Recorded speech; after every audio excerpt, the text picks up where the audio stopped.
After fighting tyranny abroad in the Second World War, Canadians take on challenges at home.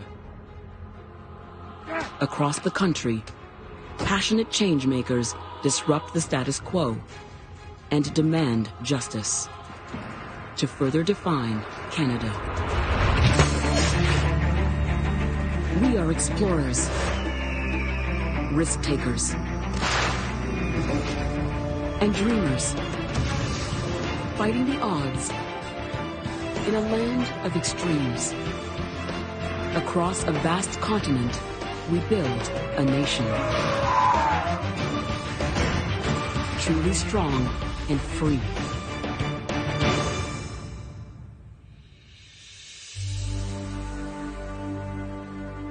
Before 1949, Newfoundland and Labrador is not a part of Canada. For over 300 years, it has been either a British possession or a self-ruling dominion. After World War II, Britain offers Newfoundland the chance to decide its future. September 11, 1946. Delegates to the Newfoundland National Convention debate the options to be put to a referendum. Continued British rule or full independence. Businessman Peter Cashin favors independence. The future of Newfoundland as a country is in our hands. Join me in voting for responsible government. The responsible government was a movement led by Cashin and people largely in St. John's who thought that they had the capacity to run an independent nation. But now, former farmer and radio host Joey Smallwood proposes a third option. Join Canada. Mr. Speaker, we are not a nation. We're a municipality. We'll talk about a risk taker and talk about a gambler. When he first championed the cause, it seemed patently absurd. I mean, it was a long shot. He was the little fellow from Gambo, that's what he called himself, and the merchant class in St. John's was totally against him. And we're living in an era when small countries have less chance than ever to survive. Judas! Smallwood is a traitor! A traitor to Newfoundland! But Smallwood knows the standard of living is much higher in Canada. Joey Smallwood came to believe that Canada was the right choice because it would bring to Newfoundlanders, especially to the poor people in the outports, social benefits that they didn't have. Most of the island's outports have one main industry, fishing. But you can't fish in these waters all year round.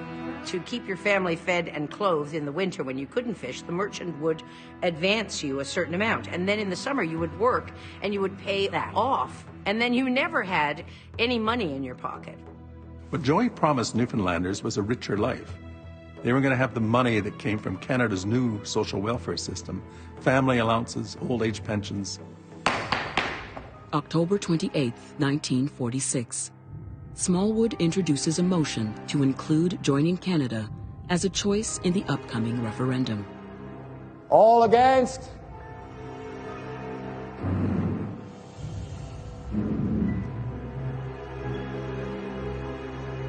He's overruled. Smallwood knows he won't succeed with politicians, so he goes right to the people to argue his case.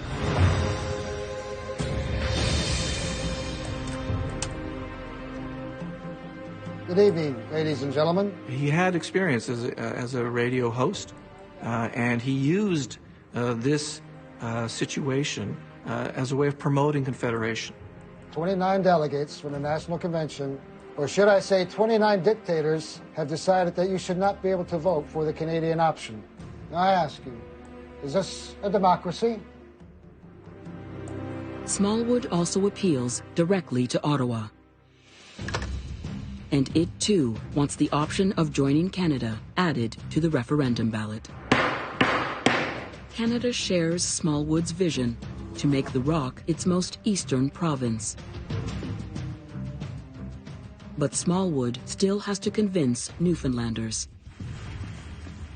Cashin has enlisted some local newspapers to sell independence. So Smallwood starts his own. Did you know that the richest country in the world for her population is Canada? Smallwood claims independence will only benefit wealthy Newfoundlanders and leave the working class behind. Smallwood, he was a promoter. He'd been a promoter all his life. He had a passionate love of Newfoundland that translated into an enthusiasm for union with Canada. May 31st, 1948, Smallwood gives a speech in St. John's. It's the stronghold of the independence movement, where emotions against joining Canada run high. St. John's was the hotbed of the main area of resistance to Confederation. Many people fight and die for independence, regardless of the problems that they're facing socially and economically. It's enemy territory, but Smallwood takes the risk. No more speeches. We're sick of you Confederates. Hey, yellow! Get out of here, you son of a... Smallwood faces violence throughout the campaign. But he won't give up. Couldn't rest because he was just consumed with the idea that he couldn't lose and that Canada had to win. Smallwood can't win the fight to join Canada without the voters in the outport communities. He travels by car and seaplane, promising social benefits if they join Canada. Our people are on the march in the tens of thousands. People in the outports, which had always had a very iffy relationship with St. John's, which is where the government was, where the power was, where the money was, wanted a relationship with someone else that maybe they could have a better relationship with. The people, not thrones and crowns and merchants, but men. July 22nd, 1948, voting day.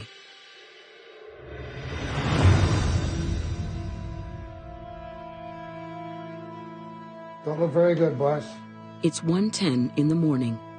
All districts in the region surrounding St. John's have voted for independence and against joining Canada. Smallwood is losing.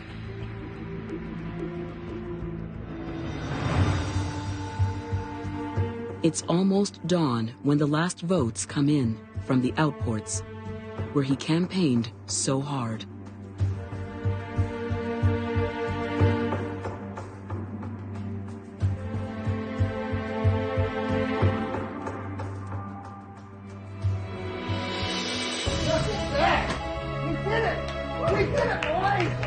Joey Smallwood has done it. Confederation only wins 52% of the vote. It's controversial, but it's enough to bring Newfoundland into Canada. Joey would always say he had dragged us kicking and screaming out of the 19th and into the 20th century. We had come out of a feudal kind of system and into a more modern world where there was hope. So people were looking for hope, and that's what he gave them. Changemaker Joey Smallwood is elected to be Newfoundland's first premier, a position he'll hold for nearly 23 years. During this time, the Trans-Canada Highway and advances in medical care and education come to Newfoundland and Labrador. Across the Gulf of St. Lawrence in Nova Scotia, there's a different kind of status quo being challenged. In the 1940s, Halifax is booming. It also has the largest black population per capita of any Canadian city. There are many entrepreneurs. Well, I can't put you in at 4. 1946. Viola Desmond runs a beauty salon. Did you just want to put that on the shelf there? She was a business owner. She was very well respected. She was, she was a powerhouse within her own community. Style, relaxer, and comb. That would be $2, please. But it hasn't been easy for her to get here. At this time, beauty schools in Halifax don't accept black students. So Desmond went to Montreal and Atlantic City to learn her craft. Limitations on the black population would have been where you could work, where you could go to school. Black people would have a general sense of where they might not be welcomed.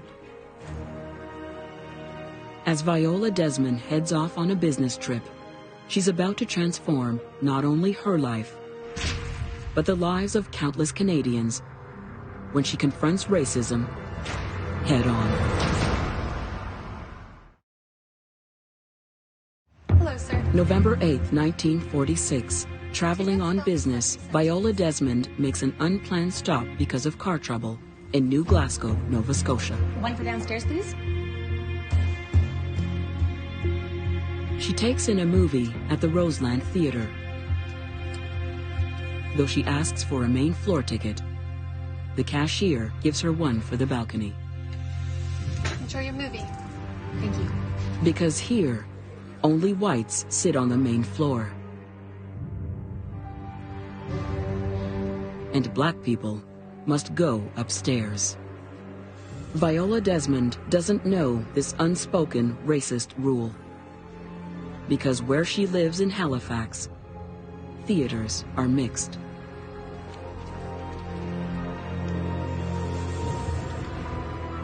That's an upstairs ticket.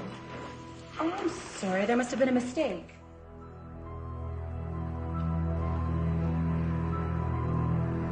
I'd like to exchange this for a ticket on the main floor, please. I'm sorry. Why? I'm not permitted to sell downstairs tickets to you people.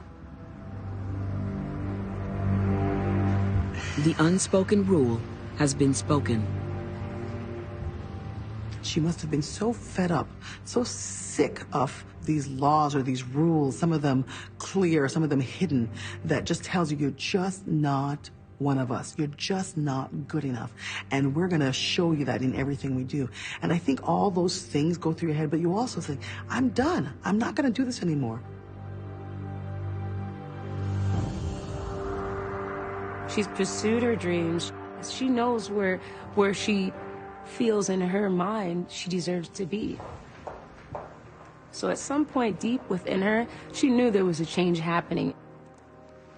And she was a part of that change. But those who enforce the status quo have not changed.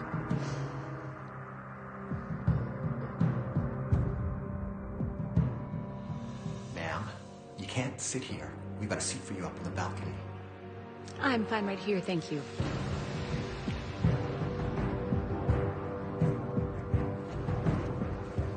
She's saying, no, my space is on the main floor, just like you, which is a very, very powerful idea.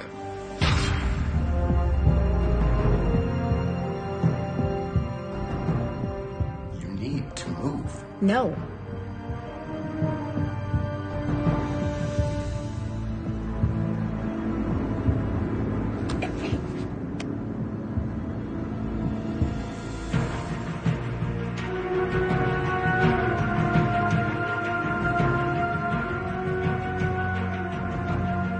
Viola Desmond is arrested, and she's thrown in jail that night. And they charge her for tax evasion because there was a 1 cent difference for the price of the ticket for the downstairs, the main area in the theater, and the upstairs in the balcony.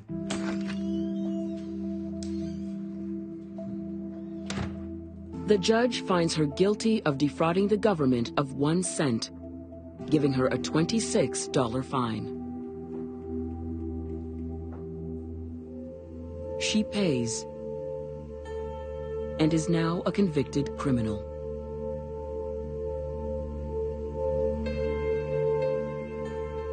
I mean, you could literally fall apart, or you could be strong and you can sort of somehow combat it. Viola Desmond discovers she has support. Tell me what happened, Viola. All the details. 5 years earlier, journalist Carrie Best was thrown out of the same movie theater and also arrested.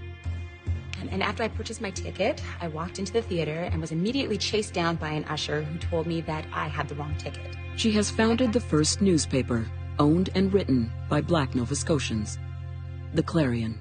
Well, Viola, it's your decision. I'm going to fight this. Okay, let's get to work. Carrie Best puts Viola Desmond's story on the front pages of The Clarion. Imagine yourself as a Black Nova Scotian. You know, you have your dignity being denied on a daily basis in small ways. And then you hear about this woman who said no more and stood up. And then the next thing you know, you see her face on the cover of the newspaper. What that must do to the spirit. Desmond's lawyer appeals to Nova Scotia Supreme Court and loses on a technicality for not filing the appeal within 10 days. But word of her courage spreads. Her action got the country and the province of Nova Scotia to look at the laws, to enforce them, to change the laws. In the 1950s, the government of Nova Scotia begins to enact laws that prohibit the segregation that got Viola Desmond arrested. On behalf of the province of Nova Scotia, I am sorry. In 2010, the Nova Scotia government issues Viola Desmond a pardon and an apology. They are posthumous. She died in 1965. She proves that the smallest things that you do may become history. The resilience that you have inside you to pursue your goals, to stand up for what you believe in itself is history. As a Black Canadian woman featured on a banknote, Viola Desmond continues to make history. Viola Desmond. Her younger sister, Wanda Robson, is there for the official announcement. Canadians will be able to see the face of this champion of justice every day.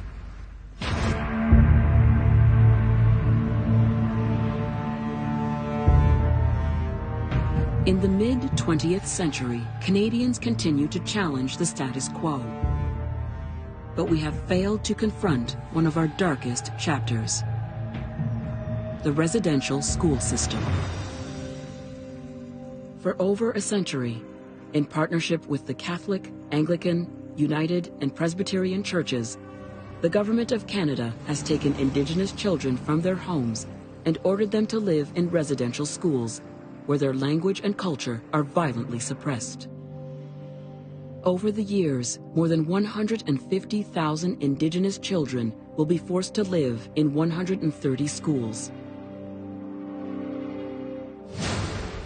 Residential schools were designed to kill the Indian and the child. Canadians forcibly directed the cultural change of Indigenous children. If you look at oppression everywhere around the world, the first thing the oppressor does is it takes over the education of the children of the people they want to oppress. Separated from their families, the children are vulnerable. Awful things that happened to them in that place. The physical abuse and the sexual abuse that occurred at the residential schools, that was part of daily life. And the brainwashing that they were taught, that they were less than as a people, that they were not, that they were dirty, that their language meant nothing, their culture was bad. My father and my mother went. My dad was there a long time, and he was beaten, abused, raped. 1970, Blue Quills Indian Residential School in St. Paul, Alberta. Like many before him, Andy Redcrow is a victim of abuse. An earlier beating has left him deaf in one ear.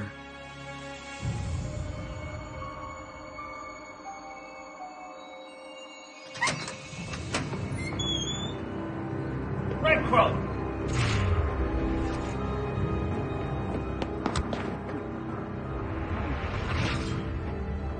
Andy's father, Stanley Redcrow, is one of few Cree people who work at the school. Having suffered abuse when he was sent here, Red Crow knows the worst of it happens at night. So he's moved close to the school and takes his kids home every evening. But he has no power to stop what happens during the day. For so long, the government had such total control. You had Indian agents who quelled something would happen. You had RCMP all over the place if something happened. So that idea of fear was always there. Agents from Canada's Department of Indian Affairs make their rounds of the schools to ensure students are in attendance. What's going on here? It isn't right. Look, change is coming. But it won't be the change Red Crow wants. So he will lead his community and demand that change.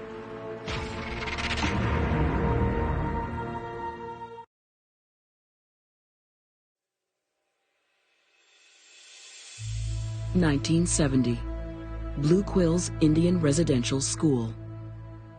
What do you mean you're going to shut down the school? There's nothing to discuss. The decision's already made. It's out of my hands. Stanley Red Crow hears that the school is to be closed. Can we just talk about this?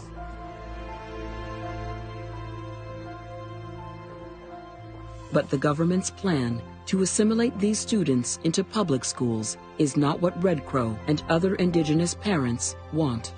There was an understanding that if we were going to move forward as First Nations people in this country, that the very first thing that had to happen was that we needed to start teaching our children our own history. That will be impossible with the government's wider plan to shut down all residential schools and send all Indigenous students to public schools. Red Crow galvanizes support from other Indigenous parents for the right to teach their own children. Enough of these families, who were most likely all victims themselves, said enough. This has to end here for our children. July 12, 1970. Stanley Red Crow leads fellow parents in a sit-in at Blue Quills. They occupy the school, demanding to be given control of the education of their children. We're not leaving here until we get what we want. The system which has been used to oppress us, the system which has taken so much away from us, which is the education system, we're taking it back. They camp outside the school, pledging to stay until the government hears their plea. They start each day with a smudging ceremony. It cleanses your mind of different thoughts so that you have a focus. It's a calling of the universe together so that everything is a witness to this moment. When you think of no cultural element was ever allowed in a residential school, to have a ceremony going on in a school, that had to be a significant breakthrough. That meant something. That meant voice. That meant power.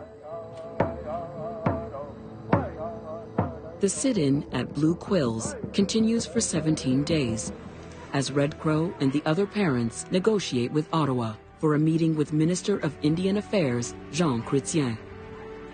They begin again to teach their young.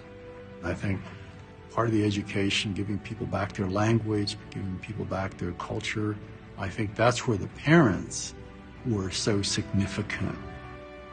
Chrétien agrees to the meeting, inviting Stanley Red Crow and the other parents to Ottawa.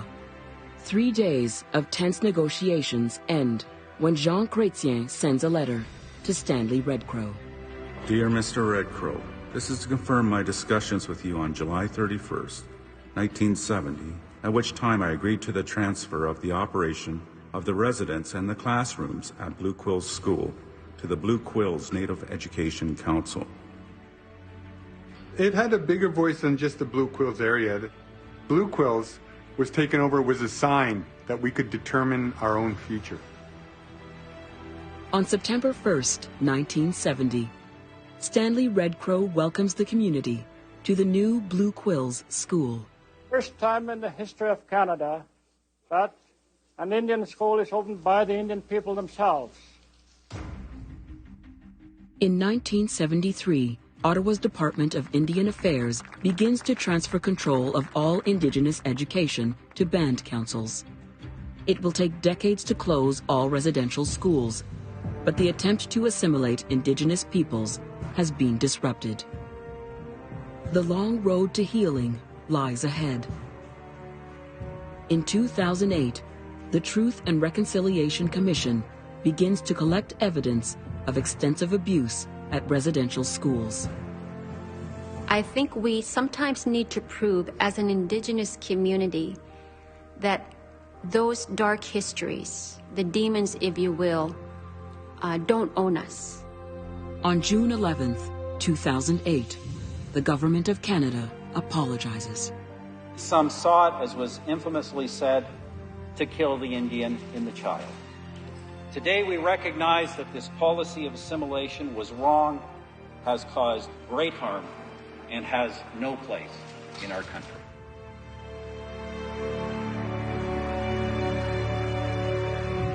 Blue Quills is now an Indigenous-run university, offering a Bachelor of Arts in Cree. We don't need a paternalistic society to tell us what's good for us and what we should do for the betterment of our people. We'll decide that.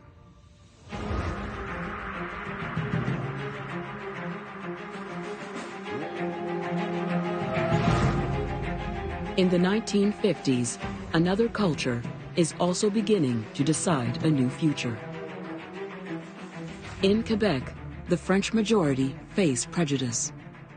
Their resentment over the dominance of the English will erupt in the streets of Montreal. The spark that ignites this rebellion is one of the province's first Francophone superstar athletes, Maurice Rocket Richard.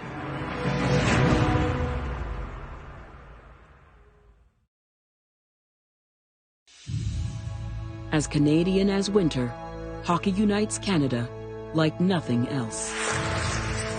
It's a game that everybody played. It was a game in everybody's backyard in all the small towns. There's nothing else that we do that's like that. In the 1950s, the Montreal Canadiens' Maurice Rocket Richard is the greatest player in the game.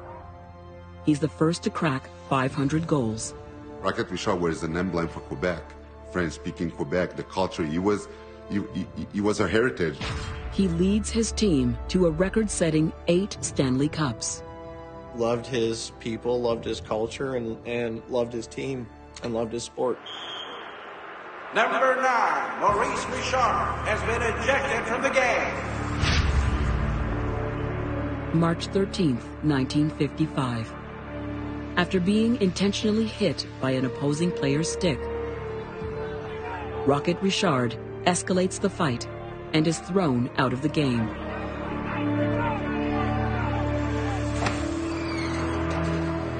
He's received a huge number of ejections and penalties, and some believe it's because of bias against the French. Francophones were really down under because there was an imbalance in the treatment of the French Canadians and the Anglophones.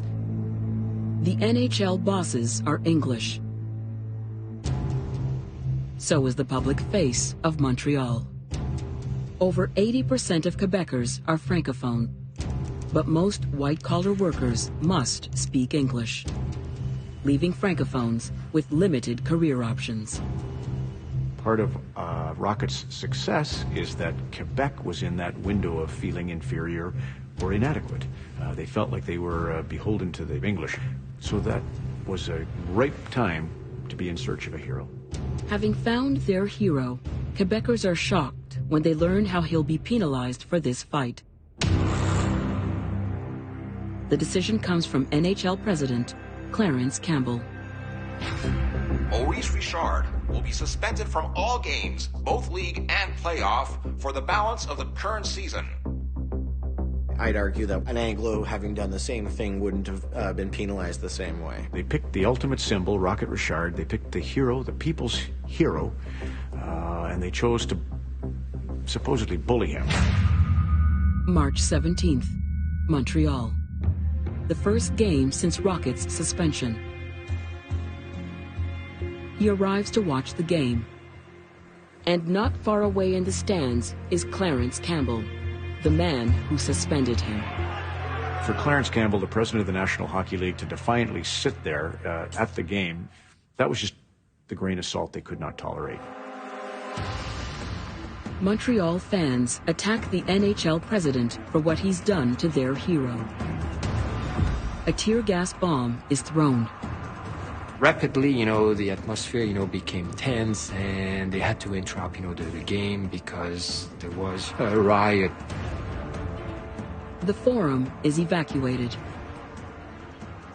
And all of this resentment in Montreal about the English, who are richer, who have the better jobs, who speak only English, not French, all of this explodes onto St. Catherine Street.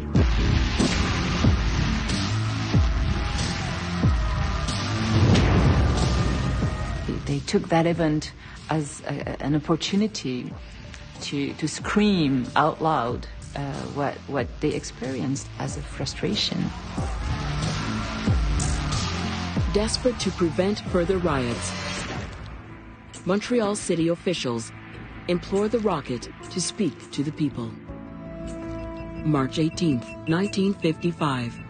The Rocket addresses Quebecers in French and then in English. I want to do what is good for the people of Montreal and my team, so that no further harm is to be done. Montrealers are glued to their radios. I will take my punishment. With one speech, and come back next year. He stops the rioting.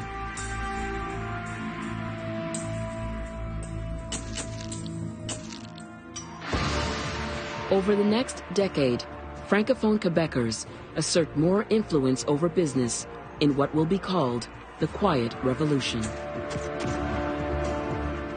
This willingness, to shake up things in order, to bring change.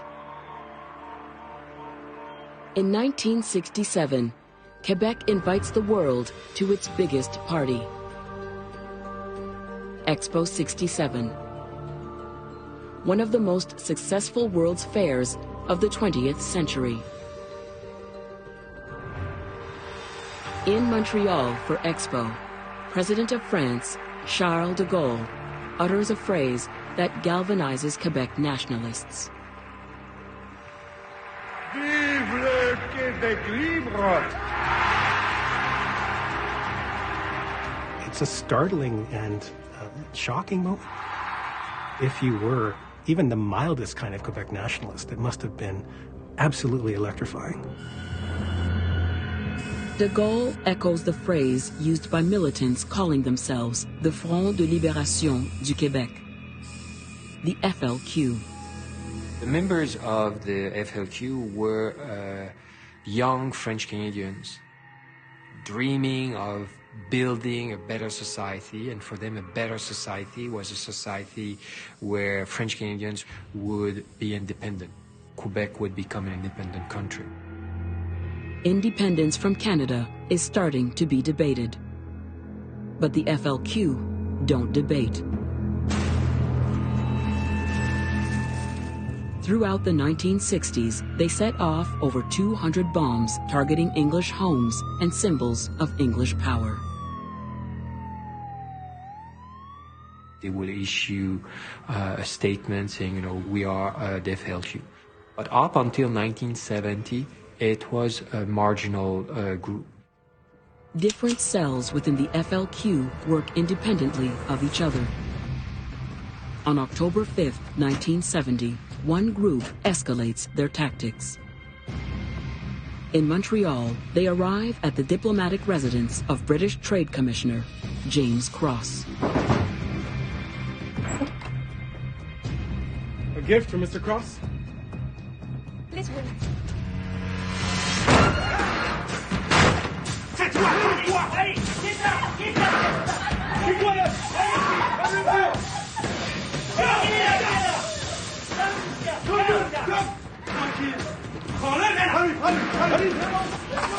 It's a political kidnapping that will make Canadian history.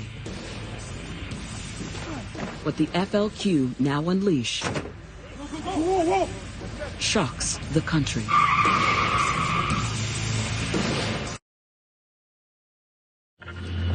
October 5th, 1970, Montreal. Members of the militant group called the FLQ kidnap British diplomat James Cross. They do it to get their demands heard. It works. Le FLQ a publié une série de demandes en échange pour la libération de James Cross.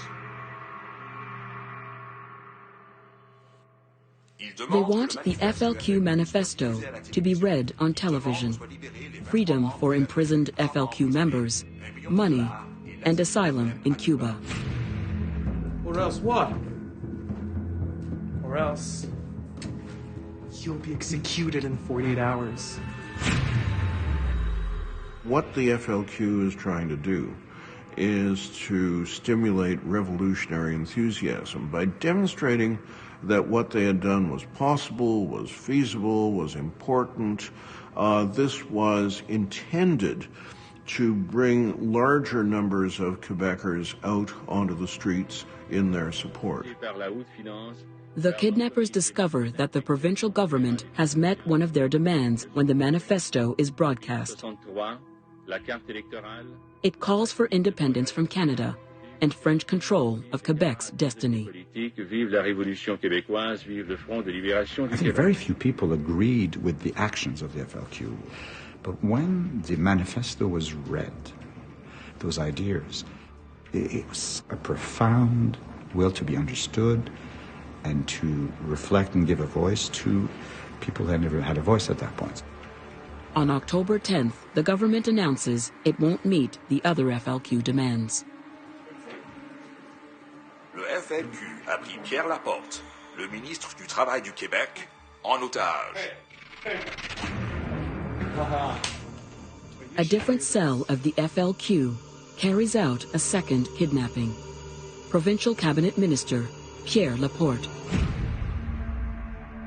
He was, basically the number 2 in the Liberal government. That was, when the FLQ kidnapped Pierre Laporte, the mood in the province, changed. Laporte's kidnapping occurs only 5 days after James Cross is abducted. The radical movement is gaining ground. Rallies in support of the FLQ increase in size and passion. Pour que la libération nationale au Québec. The Quebec provincial cabinet was terrified, and the government of the city of Montreal was terrified. And Pierre Trudeau is very well aware of this. And in the meantime, the Premier of Quebec comes to him and says, you have to proclaim the War Measures Act. You have to. Legally, Trudeau cannot ignore that. I am speaking to you at a moment of grave crisis. On October 16, 1970, 11 days after James Cross is kidnapped, Prime Minister Pierre Trudeau invokes the War Measures Act, surprising many, including the kidnappers. It is an important piece of legislation because basically it gives extra powers to police forces. Among them, the power to arrest individuals without a warrant. And another one, it's the power to detain someone up to 7 days without, having to bring you before a judge, and then you will know what the charges are. Civil liberties are suspended. Within 48 hours, 250 people are arrested. There are no more rallies for the FLQ. Within that same 48 hours, Pierre Laporte is murdered. He has been strangled and stuffed in a car trunk. Those who had some sympathy for the FLQ lost it. It was shocking, it was revolting. Assassination is not our style, it's not the Canadian way, and all of a sudden it was happening here in Canada. Increasingly desperate to locate James Cross, police round up more FLQ supporters. They arrested about 400, 500 people, and they put them in jail. And many of these people had done nothing, and they were kept in jail for weeks, essentially without charge. Surveillance and high security finally bear fruit when the police locate James Cross on December 3rd. He has been held captive for 2 months. Police surround the building and cut the power.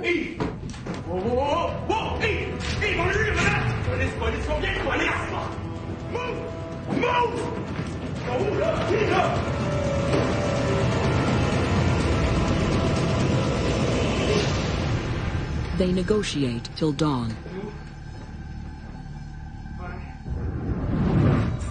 A swap is arranged, and police convoy them to where it will go down, the site of Expo 67. James Cross will be kept here until his kidnappers land safely in Cuba.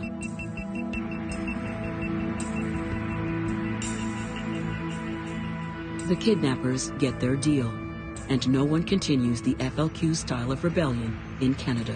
The October crisis put an end to the FLQ because of the use of violence in order to promote a political option.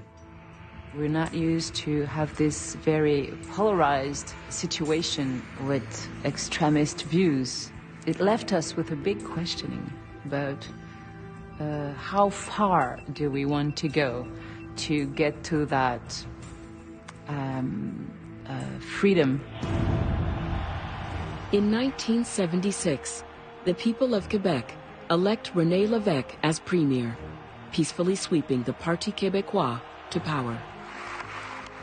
They pass Bill 101, making French the province's official language at work and in education, transforming the face of Quebec. And the PQ's victory and the sense of the new identity suddenly that people feel that they have in Quebec, it has to be somewhere in the middle. It wasn't too quiet, but it wasn't violent. Across the nation, changemakers have redefined Canada. We have faced our discrimination and begun the long task to right the wrongs of cultural oppression. Every generation has reinvented this country and pulled everybody along with it. And so this is still a work in progress. I think most people have a sense of what's right and what's wrong. And I think all it takes is feeling that acutely, feeling that there's something wrong that should be changed and can be changed, and also that there are others who will link arms with you and help make that change. As more people from around the world choose Canada as their home, we will face new challenges that come with diversity and inclusion as we expand the Canadian experiment into the 21st century.